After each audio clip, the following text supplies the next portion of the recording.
big bell. May pressed her considerable weight against the cabin door, holding it shut against the howling wind that threatened to tear it from its hinges. The blizzard had been raging for 3 days now, turning the Wyoming Territory into a white hell where nothing could survive outside for long. Inside the small cabin, her 5-year-old daughter Daisy lay fevered and delirious in the only bed, her small chest heaving with labored breaths. Pearl was desperate. The fever had started 2 days ago, and despite everything Pearl knew about frontier medicine, poultices, teas, cool cloths, nothing was bringing it down.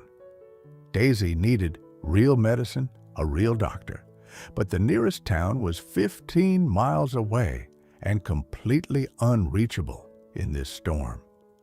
Pearl had resigned herself to the terrible possibility that she might lose her daughter the same way she'd lost her husband Jed 3 years ago. A sound cut through the wind, not the natural howl of the storm, but something else. A horse's distressed whinny, followed by what might have been a human voice calling for help. Pearl's first instinct was to ignore it. She had Daisy to protect, and opening the door to a stranger in these desperate times could be inviting disaster. But the sound came again, weaker this time, and Pearl's conscience wouldn't allow her to leave someone to freeze to death on her doorstep. She grabbed Jed's old rifle from over the fireplace and cautiously opened the door. The wind nearly knocked her over, and snow immediately began blowing into the cabin. Through the white chaos, she could barely make out a massive figure collapsed just off her porch, a horse standing nearby with its head down against the storm. "Help!" the figure managed to gasp. "Please!" Pearl made a split-second decision. She set down the rifle and used all her considerable strength to drag the fallen man onto her porch and then inside the cabin. He was enormous, well over 6 feet tall and heavily muscled. She could tell even through his snow-covered coat. She got him inside and barred the door against the storm, then turned to assess what she'd brought into her home. The man was barely conscious, his face pale beneath a dark beard crusted with ice. Blood seeped through his coat on the left side. He'd been shot, Pearl realized with growing alarm. She could help him, probably save his life, but that would mean bringing him further inside, tending to his wounds, while Daisy lay sick and vulnerable in the next room. "Don't come inside," Pearl said, her voice harsh with fear and desperation. "I mean, don't come any further inside. I have a sick child. I can't risk—" The man's eyes fluttered open, pale gray, surprisingly gentle given his intimidating size. "Medicine," he rasped, gesturing weakly toward his saddlebags, which Pearl had dragged in with him. "In my bags, laudanum, quinine, might help your daughter." Pearl stared at him in shock. How did he know Daisy was sick? But then she realized he must have heard her fevered crying through the cabin walls before he collapsed. And if he had medicine? She quickly searched his saddlebags and found what he'd described, a surprisingly well-stocked medical kit, including quinine, which was exactly what Daisy needed for her fever. Pearl looked at the man, then at her daughter, then back again. "If I give this to my daughter, and it helps her, I'll tend to your wound," she said. "But I need to know, who are you and why were you shot?" "Name's Rock Hardin," the man said, his voice growing weaker. "Most folks call me Rock the Canyon. Was a hired gun. Got on the wrong side of some people. Been riding 3 days trying to get somewhere safe. Saw your light through the storm." Rock the Canyon. Pearl's blood ran cold. She'd heard that name. everyone in the territory had. He was supposedly one of the most dangerous men in the West, a gunfighter who had killed dozens of men, a mercenary who sold his services to the highest bidder. And she'd just invited him into her home. But he'd offered medicine for Daisy without asking anything in return. And he was currently bleeding on her floor, barely conscious, hardly a threat in his current state. Pearl made another decision that would change her life. I'm going to give this quinine to my daughter. Then I'm going to tend to your wound because I won't have a man die on my floor, no matter who he is. But Rock the Canyon or whoever you are, if you threaten my daughter in any way, I'll finish what whoever shot you started. Are we clear? A ghost of a smile touched Rock's lips. Clear as crystal, ma'am, and thank you for not leaving me to die. Pearl administered the quinine to Daisy, then returned to Rock. She'd tended plenty of wounds in her frontier life. You learned basic medicine or you died out here. But this was more serious than most. The bullet had gone clean through his side, which was good, but he'd lost a lot of blood and the wound needed cleaning and stitching. This is going to hurt, Pearl warned as she prepared her needle and thread. Won't be the first time, Rock said, then surprised her by asking, Your daughter, is she your only child? Yes, Pearl said curtly, not wanting to share more than necessary. Now, hold still. She worked in silence, cleaning and stitching the wound with practiced efficiency. Rock bore the pain with stoic silence, only occasionally gritting his teeth. When she was done, Pearl wrapped his torso with clean bandages and stepped back. You'll live, probably, but you need rest and you need to stay warm. The fever from infection could still kill you if we're not careful.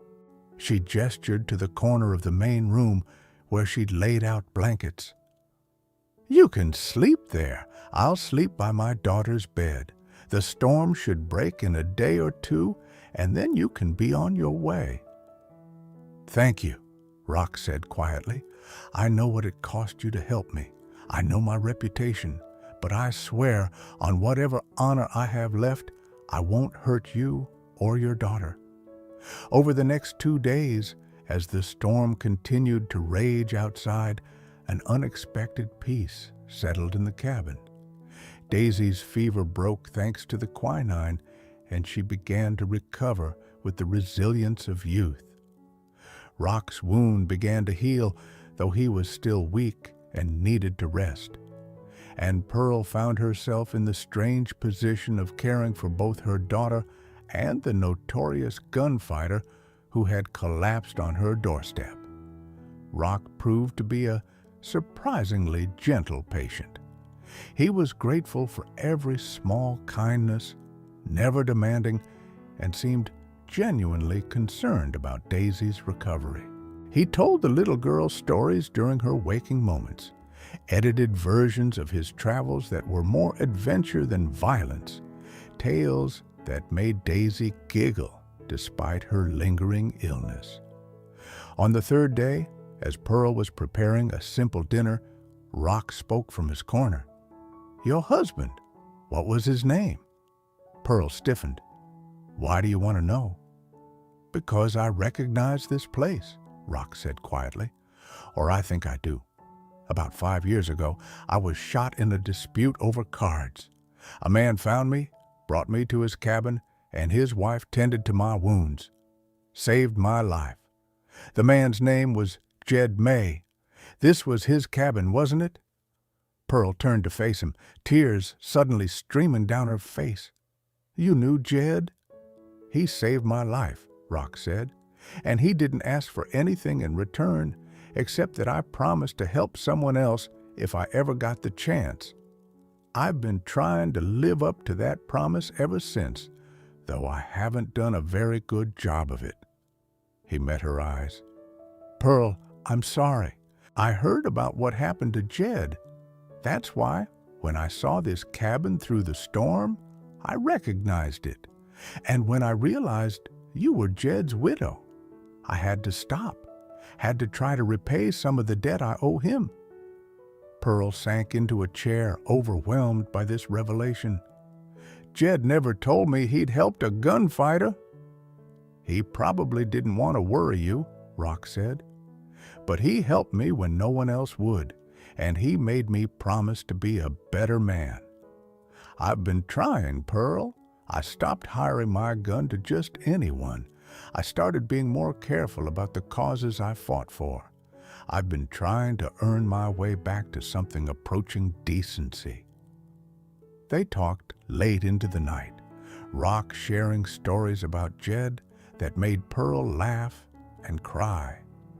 She learned that her husband had made a profound impact on the dangerous gunfighter, had planted seeds of conscience that were slowly taking root, and she began to see Rock not as the legendary killer she'd feared, but as a complicated man trying to escape his past. On the fourth day, the storm finally broke. Rock was strong enough to move around the cabin, though still healing. Pearl knew he would leave soon, and she was surprised to find herself reluctant to see him go. His presence had brought an unexpected comfort to the cabin, someone to talk to, someone to share the burden of isolated frontier life. But that evening, as they were finishing dinner, horses approached outside. Pearl's heart sank. Visitors in winter were never good news. She grabbed the rifle and positioned herself between the door and Daisy's bed, while Rock, despite his injury, moved to a defensive position with his own gun drawn. "Mrs. May," a voice called from outside. "It's Magistrate Sterling from Silver Creek. I need to speak with you about an urgent matter." Pearl and Rock exchanged glances. Sterling was the territorial magistrate, and Pearl knew him by reputation, a corrupt official who used his position to enrich himself and settle personal scores. What did he want with her? She cracked the door open, rifle ready. "What do you want, Magistrate?" Sterling sat on his horse with two men flanking him, his deputy and the town doctor. All three looked cold and miserable from the ride. "I'm here on official business, Mrs. May. There's been a report that a dangerous fugitive named Rock Harden was seen heading in this direction. Have you seen anyone suspicious?" Pearl's mind raced. If she admitted Rock was here, Sterling would arrest him and probably hang him without a proper trial. But if she lied and was caught— "Why are you really here, Sterling?" Rock's voice came from inside the cabin, calm and dangerous. "Because we both know the storm would have kept you in Silver Creek if you were just chasing a fugitive. What do you really want?" Sterling's face hardened. "So you are here. Come out, Harden. You're under arrest for murder, robbery, and a presidential pardon," a new voice interrupted. A fourth rider appeared from the tree line, a U.S. Marshal wearing the distinctive star. "I'm Marshal Aaron Knox, and I'm here to inform you, Magistrate Sterling, that Rock Harden is operating under my authority and under a presidential pardon in exchange for his testimony against Silas, the Snake Thorn, and his counterfeiting operation." Sterling's face went white, then red with fury. "That's impossible. Harden is a known criminal." "Was a criminal," Marshal Knox corrected. "He came to federal authorities 6 months ago with information about Thorne's operation. In exchange for that information and his help in bringing down the entire network, he received a full pardon for his past crimes. So, unless you have new charges to bring, Magistrate, I suggest you leave Mr. Harden alone." Sterling's gaze shifted to Pearl, and his expression turned calculating. Even if Hardin has a pardon, that doesn't change the fact that he's living in sin with a respectable widow. Mrs. May, I'm here to inform you that the territorial court has concerns about your ability to raise your daughter alone. We're considering placing the child in a proper home. You're considering no such thing, Pearl said coldly, stepping onto the porch with her rifle. Daisy stays with me. A woman of your size, living alone, it's not appropriate, Sterling continued, his real agenda becoming clear. He'd been trying to get his hands on Pearl's land for years. It sat on prime water rights. And now he was using her isolation and Rock's presence as an excuse to try to take Daisy away and force Pearl to sell. Rock appeared in the doorway behind Pearl, his wound forgotten, his gun in his hand. Magistrate Sterling, you're on private property making threats against a woman and child. I strongly suggest you leave now. You can't threaten a territorial magistrate, Sterling began. Actually, I can, Marshal Knox interrupted again. Because I outrank you, Sterling, and I'm telling you to leave. These good people have committed no crimes, and your harassment ends now. If I hear you've bothered Mrs. May or her daughter again, I'll make sure the territorial governor hears about your abuse of authority. Sterling and his men had no choice but to leave, but not before Sterling shot a venomous look at Pearl. This isn't over, he promised. After they left, Marshal Knox dismounted and approached the cabin. May I come in? I need to speak with you both. Inside, warmed by coffee and the fire, Marshal Knox explained the situation. Rock's been helping us for months. He's testified against half of Thorne's network, and we're close to shutting down the entire counterfeiting operation. But Sterling's right about one thing. A single woman and a pardoned gunfighter living together, even temporarily, is going to cause talk. Talk that Sterling will use to try to take your daughter and your land. What do you suggest? Pearl asked, though she suspected she already knew. Get married, Marshal Knox said bluntly. Make it legal and respectable. Sterling can't touch you then. Rock and Pearl looked at each other. They'd known each other less than a week, and yet the connection between them was undeniable. Rock had saved Daisy's life with his medicine. Pearl had saved Rock's life with her care. They'd shared stories and grief and laughter, and now they faced a choice, separate and face Sterling's threats alone, or unite and face the future together. Pearl, Rock said quietly, I know this is crazy. I know I'm not the kind of man a good woman should marry, but I care about you and Daisy. I want to protect you. And if you'll have me, I promise to spend the rest of my life being the kind of man Jed May believed I could be. Pearl looked at this dangerous, gentle man who had stumbled into her life during a blizzard. She thought about the loneliness of the past 3 years, the fear of facing Sterling's threats alone, the unexpected joy of having someone to talk to again. And she thought about Daisy, who had already started calling Rock Mr. Rock, and clearly adored him. Yes, she said simply. Yes, I'll marry you.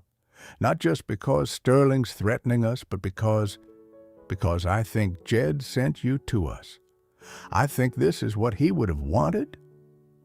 They married the next week in Silver Creek, with Marshal Knox as witness and the entire town watching in shock as Pearl Big Bell May married the notorious Rock the Canyon Hardin. Sterling was furious, but powerless to intervene with a U.S. Marshal standing guard. As they returned to the cabin, their cabin now, Rock drove the wagon while Pearl held Daisy on her lap. The little girl was chattering excitedly about having a papa again, and Rock's face showed a tenderness few people had ever seen from the legendary gunfighter. "I never thought I'd have this," Rock said quietly to Pearl. "A family, a home, a future that's about more than just the next gunfight." "I never thought I'd love again after Jed," Pearl admitted. "I didn't think anyone would want someone like me. Too big, too plain, too much in every way society says is wrong." Rock reached over and took her hand. "You're exactly right for me. Your strength, your courage, your capacity to love despite everything you've been through. That's what matters, Pearl, not your size or what narrow-minded people think. You're perfect." 6 months later, their homestead had become a sanctuary not just for them, but for others in need. Travelers knew they could find shelter and help at the hardened place. Rock had officially retired from his gun-for-hire days and now worked as an occasional deputy marshal, using his skills to help rather than harm. Pearl ran the household with efficiency and warmth, her natural leadership skills finally finding full expression.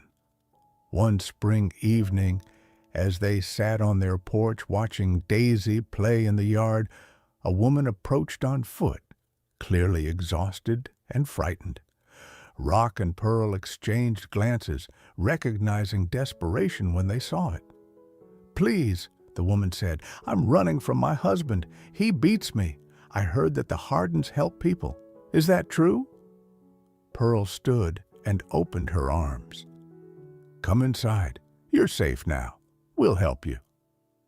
As Pearl led the terrified woman inside and Rock went to secure the property, he reflected on the strange journey that had brought him here. He'd been shot, nearly died in a blizzard, and stumbled onto the doorstep of the one woman in the territory who could have saved him, the widow of the man who had saved him years before. Pearl had been terrified, had warned him not to come inside, had every reason to turn him away, but she hadn't. She'd chosen compassion over fear, love over isolation, hope over despair. And in doing so, she'd saved not just his life, but his soul, giving him the chance to become the man Jed May had believed he could be. Inside the cabin, Pearl's laughter mixed with Daisy's giggles and the grateful sobs of the woman they were helping. Rock smiled and went to join his family, knowing that the dangerous gunfighter was gone forever, replaced by something infinitely more powerful: a husband, a father, a protector of the vulnerable, and a man who had finally found where he belonged. The blizzard that had nearly killed him had instead brought him home, and the woman who had warned him not to come inside had instead given him everything he'd never dared to hope for: love, redemption, and a future filled with purpose and meaning. Sometimes, Rock thought as he stepped into the warm cabin, the most dangerous storms bring the greatest gifts. And sometimes the bravest thing a person can do is let someone in, despite all the reasons to keep them out. Pearl had been brave enough to open her door to him, and he would spend the rest of his life proving that her trust had been well placed.